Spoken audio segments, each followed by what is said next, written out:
Hi, my name is Lauren, and welcome to Until There's a Cure's Empowering Voices series. Today, I'm joined by the awesome Robert Sussman. Hi, Robert. Hello, how are you? Good, how are you? Thank you for joining us today. Great. Glad to be here. So, I was wondering if you could tell me a little bit about what you do. So I do a bunch of different things. On the creative side, I do film animation for television commercials and things like that, mostly for all of our own stuff at Sphere. And then I build all of our website properties, full stack developer, all that kind of stuff. And then I'm also an international DJ with, billions of streams of my content all over the world. We average about, I think, 1 million plus people a week to my website to view all of our content and all of that kind of stuff. So that's kind of it. Most of it is my recorded video sets and EDM festivals and all that. So we're diversifying into a lot of other content. Both in the music side of it, film, comedy, animation, and just all different kinds of stuff, news and media. It's real cool to hear. Can I ask how you got into your Sphere TV stuff? How that got started? Well, I was a DJ and in the nightclub business for almost 30 years. And, with HIV, it kind of took a hit back in 2006. I ended up in a nursing home. So didn't think I would be doing anything after that, and started working on the web stuff because I was bored and didn't have anything to do because my sister wanted to listen to some of my sets. And so I just started playing around with it then. And, 3.5 years later, ended up getting out and continued on and just kind of, build out all of our live streaming infrastructure and just kept learning and growing. And with technology, it never stops, moving. So it's been a lot of fun. In the nightclubs I worked at, they were all, video clubs, really big, very popular clubs. So that's really cool. So it's been, the goal was to be able to bring the EDM festivals and the club experience to people that couldn't go in nursing homes and, hospitals or wherever. And, when COVID hit, it kind of became like, everybody really needed that kind of stuff. So we have the technology and the infrastructure built to be able to deliver these, major EDM events or anything for that matter in either a traditional format of video or virtual reality. So we're geared up for the future of the metaverse, I guess you should say. It's really cool. Can I ask about some of your favorite experiences through your career? Well, I tell you, it's a bit of a fog because in 2008 I had a brain anomaly and basically had my hard drive wiped, so I had to learn how to do everything again. But just the experience of the clubs and the sound and the festivals and all the people was just always fun. It was, we did parties pretty much 7 nights a week for 30 years, so. It was a lot of crazy times and, great events, travel and good friends. Got to meet a lot of really cool entertainers and, never thought I would be doing it again after being in a nursing home. And then here I am, working with all the biggest DJs in the world and, at all the events and all that stuff again. So it's kind of really, an unusual situation for me. You don't have, that many people that do that. And, when, all of this kind of stuff is going on. I lost my memory in 2008, had to relearn everything. And that's part of the dementia part of all of the aspects of HIV and everything. So that kind of really kicked in again, and maybe about 1.5 years ago. So I've been kind of working on, navigating how to deal with that with the memory pills and that kind of stuff. So it's just kind of you don't know where you're going to go in the universe. So that's why you take advantage of every day, that you're up and running. Yeah. Can I ask just what you're looking forward to in the future with everything that you do with your DJ career, all of that stuff? Well, I think it's just getting our message out there, for, providing that, positive energy and good vibe and, making sure that the awareness is still out there, the vulnerability of, a major attack again, as far as, we saw that with COVID, how quickly that can spread, kind of just brought back everything with HIV. And it's still, growing and learning. There's a lot of really, close potential, vaccines and, potential people have been cured while they're validating some of that kind of stuff. But there's a lot of, interesting things going on now with the new technologies and cellular kind of, stuff that they're working on. So I think just seeing all that and, just keeping the awareness there that, even though it's still there with the PrEP and everything, we still haven't really seen the long-term effects of PrEP. So, if it's anything like the HIV drugs, it's a risky thing. It's still. And when you look at all the other, STDs that are out there that are rapidly growing, it's kind of crazy. And with COVID and the breakdown in testing and the availability of, the doctor's appointments and just everything that got bogged down because of COVID, HIV, at least in Phoenix, is really on the uptick. So the clinics and everything are super, super busy. So it's just keeping it in the front of people's minds, I think, is just really, really important. Anywhere we can, just get that out there subtly, that it's still something you need to be aware of, if you're sexually active. Yeah. I'm curious to know, because you brought up HIV, do you think these conversations have changed because of COVID at all? I think they probably have, because they gotten put into the back seat. The focus is off of it. Everything is on COVID, which is it happens. You know what I mean? It's just like the new shiny Nike tennis shoes that come out or whatever it might be, and then everything else gets buried because everybody wants that. So the discussion has been around that, and everything else has kind of gotten buried unless you're directly involved with, the movement and the cause. So that's why so many people have become infected, because, like I said, doctors' offices were bogged down, appointments were canceled. The healthcare industry really, it came to a complete standstill on all fronts. The home delivery for tests, everything that could potentially become a tornado of effects for the increase in HIV, transmissions. A significant part of that was due to COVID and the disruption it caused to the medical system. Yeah. Has it impacted your life personally? The COVID side of it, or as far as that? I mean, honestly, both. Yeah. Yeah. So well, I have been really lucky. So when my healthcare provider, Valleywise, which used to be Maricopa Integrated Health Systems, they're the largest healthcare provider in Arizona, and that's where our HIV AIDS clinic is. They were a part of the Moderna vaccine study. So so it's a post-vaccine study. So at least there's not a lot of these studies going on. So they just monitor. It's a lot of blood work and no questions, and they monitor whether your medications increase, decrease, any issues since you've gotten the vaccine, and then it kind of just gets spread out a little further. So I think now I'm going in every 6 months. So then when I get the booster, you go in and you do pre-stuff, post-stuff, and all that, and it kind of ramps up again. So they're just kind of tracking that whole thing. So, but it did create a huge bog down in the whole healthcare system here. So all of my appointments were delayed. Right before COVID, I had an infection in my toe and had to get part of it cut off. And I went back. I had an infection from the antibiotics. I was in a hospital. Went back to the surgeons, and I had a temperature. They closed the surgeon's office, sent me to the emergency room 3 days in for a COVID test and isolation on the COVID floor, $80,000 later to find out I didn't have COVID.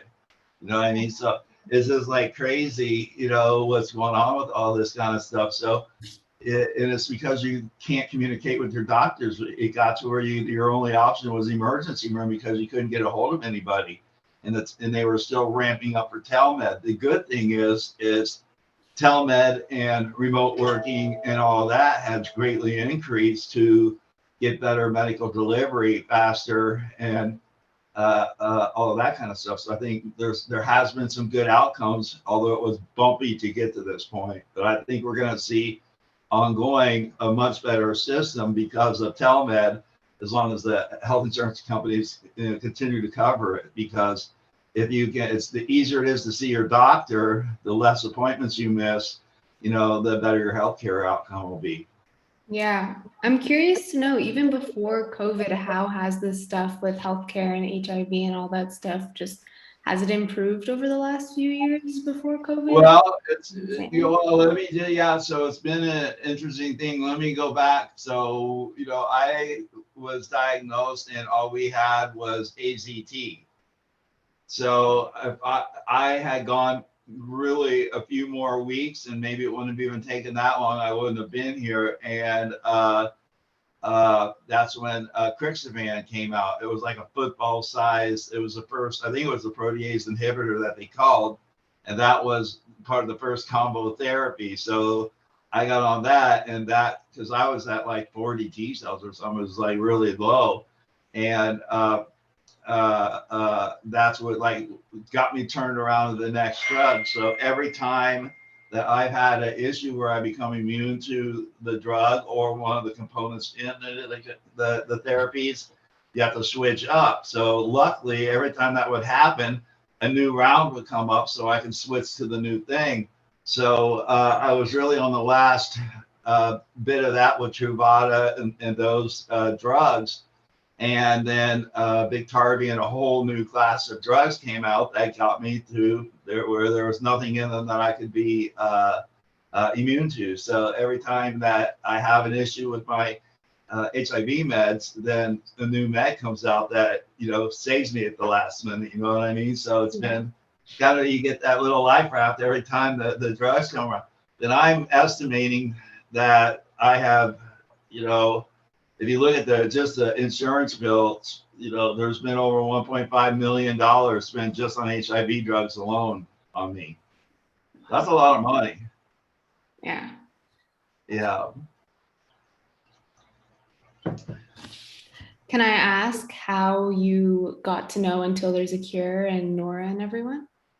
So it's I was at my doctor's office and I was working on the website and all this kind of stuff, and we were thinking there's a lot we could do with it, and she was going, well, she told me about Until There's a Cure, and she didn't know Nora or anything, but she goes, that's really cool, they sell these really awesome bracelets. And at that time, it seems like that would have been about 2010, maybe a little bit right around there. Anyways, you didn't have all of the stuff that you do now, and it was still really awesome. So Nora and I were talked, and of course, me, I wanted to conquer the world, and Nora's like, focus on your DJ stuff, and I'm like, no, I'm conquering the world.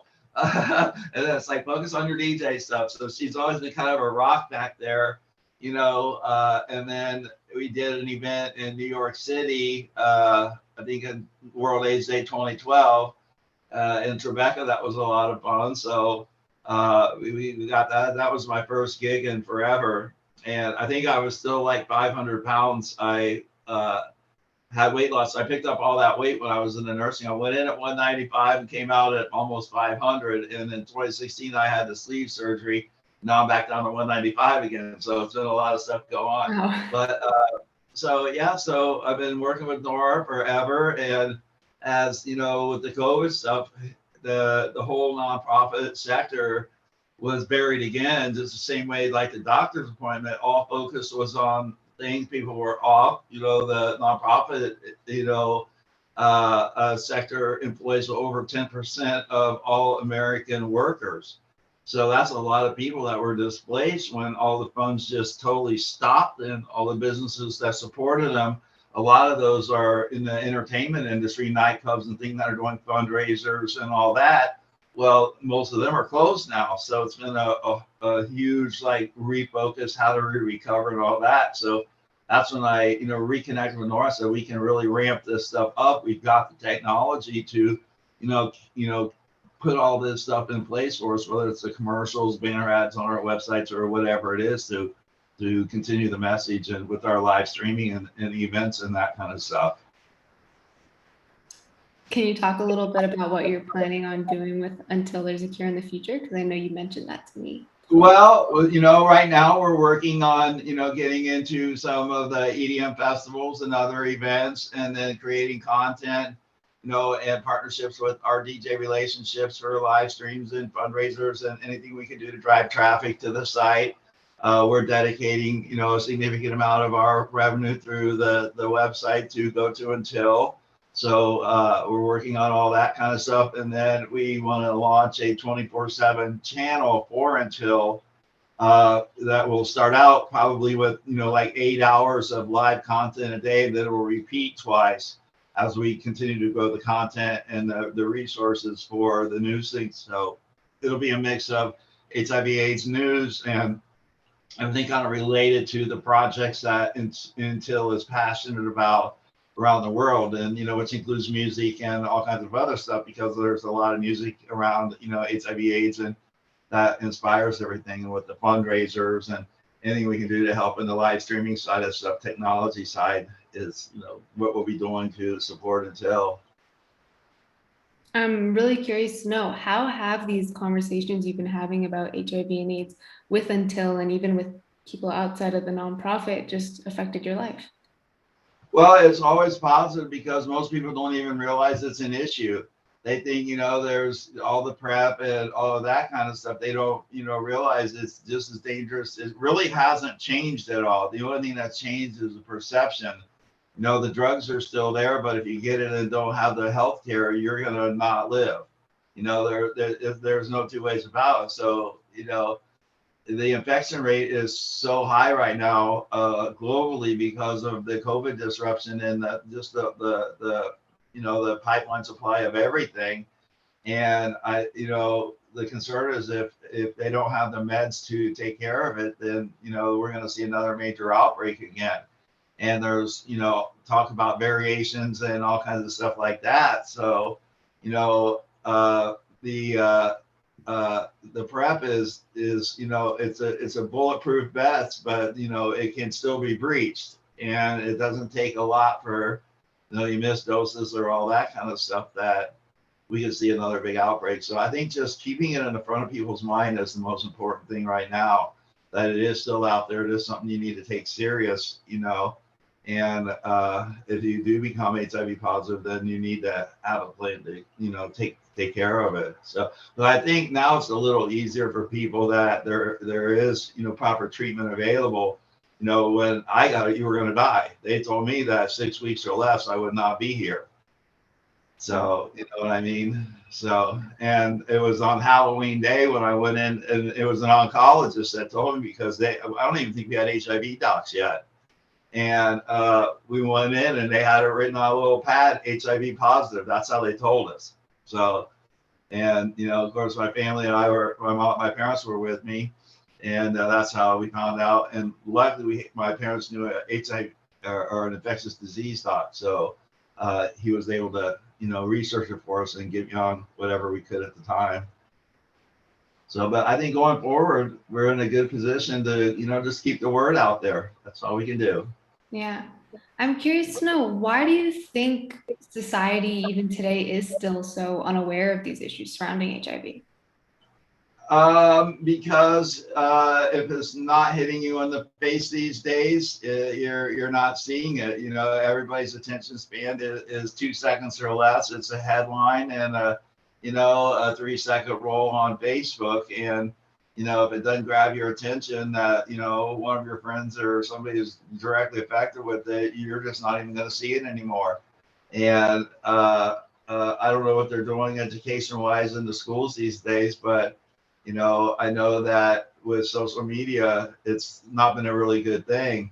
It's a fight to, keep any real information out there. So I think public health we need to take a look at how public health is addressed, and making sure that, especially young people have a really strong awareness of where it is today, where it was, 25 years ago, 30 years ago, and that really nothing has changed, although we can keep you from getting it potentially for a long period of time if you're on PrEP, or if you do become positive, you can stay alive longer at a very high cost.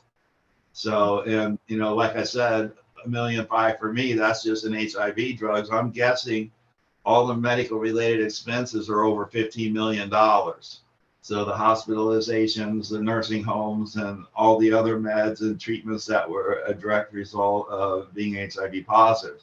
So the economic impact to the entire country on every HIV person long term is massive. So it's important that everybody's aware of the costs involved with this and that it does affect you. People think it doesn't affect you because you don't have it or nobody that has it, well, you're still paying for it. You know what I mean? Yeah. And thank you for saying this right now, because I know this is going to be super valuable to the people who are watching this conversation. I know you mentioned a little earlier about your parents and their careers. Do you think that affected just how everything was when you were diagnosed? Well, yeah, because they were super, super supportive. And, luckily, we had a gay doctor in Dayton, Ohio. That's where I was from. And he started seeing all this stuff. So he got on it really quickly. But it took us a little while to find out about that because it was such a turmoil. But in the early 90s, so about 92, 93, Miami Valley Hospital, there was actually 2 floors that were all HIV people dying, and it sounded like a big disco in there. The music was blasting. It was like a 24-hour-a-day party in there while everybody was dying. And when somebody would die, which was every couple of hours, then everybody would turn the music off and be quiet for a while. But I worked at a really large club back then, and I would say probably 60% of the entire gay population passed away within a year or two. That's how many people were lost at the club. All of those people were gone. It was every day, 5, 10 people gone. So it was a rough time, through the whole late 80s into the late 90s until the drug therapies really started kicking in and becoming more readily available. I was on like all the test drugs when they came out. If I wouldn't have been on that, if I had to wait till they actually were released, I wouldn't have made it. You know what I mean? Yeah, I mean, it's crazy to think about and to hear this stuff from you, but it was. Yeah, so we were at one night. We were at the Columbus Eagle, which was a really, really big, busy gay club in downtown Phoenix or downtown Columbus. And a guy comes up, and like there's probably hundreds and hundreds of guys in line, and like everything went dead silence. And it was the guy just covered in black spots. And it was the first time anybody had seen what is it? I can't think of the cancer now. The big black spots. I can't think of the word. But anyways, and he's like, "This is coming for you." Yeah. And everybody in there, and I would say of all those guys, probably half of them were dead a year or two later. So people don't understand the impact of when this really hit. And if we get variations or anything like this that comes about, it'll be because people aren't taking care of business, staying on PrEP, and taking their HIV meds because it's out there, it's available. And I think that's what we have to make sure that people are getting tested and knowing their statuses and all that kind of stuff. That's why the awareness campaigns are so important. Yeah. Are you expecting these awareness campaigns to help with new medical and technological advancements with HIV? Oh, absolutely. Because the more awareness you have, the more funding that comes in, the more people that are interested, then, it just helps keep the positive motion going. You know what I mean? So the researchers and everything like that, they're in there working 24 hours a day. They really don't know what's going on in the world. But when they see stuff and can, know people are interested in what's going on, and I think it helps them as well. And it's going to take a lot. We've been trying to find a cure until there's a cure. Is 29 years old, going on 30, something like that. It's been there, and they've been trying to find a cure for all that time. So I think we have to approach it on the 2 fronts: is keep funding a cure, and then funding the programs that everybody that needs that is affected by this. So that's why Until is so important, because just the whole plan and mission of Until to create the bracelets in all these communities around the world to fund very specific things within those small communities is brilliant. and it's been super successful. And I think, that's only going to get better with the awareness campaigns and all that. So, I think that's super, super important, for both myself and Nora and everybody at Until. Yeah. Speaking of all these campaigns and stuff that you've talked about, I'm curious to know how you've seen the representation of HIV AIDS just change in the media, how it's improved, how it's just been altered over the years.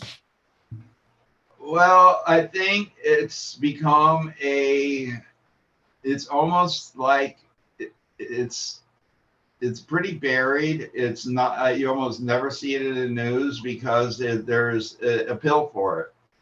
You know what I mean? When there's a pill for something and, it becomes less invasive. So I don't think unless you're actually following it or have a reason to follow HIV, research or anything like that, I don't think you would ever know about it. Because how often do you ever see anything on television about HIV AIDS unless maybe, there may be a breakthrough on a vaccine or something. You know what I mean? So and that's like a 2-second blip on a random news cycle for, smaller papers or whatever. It's not like on the main, news media channels.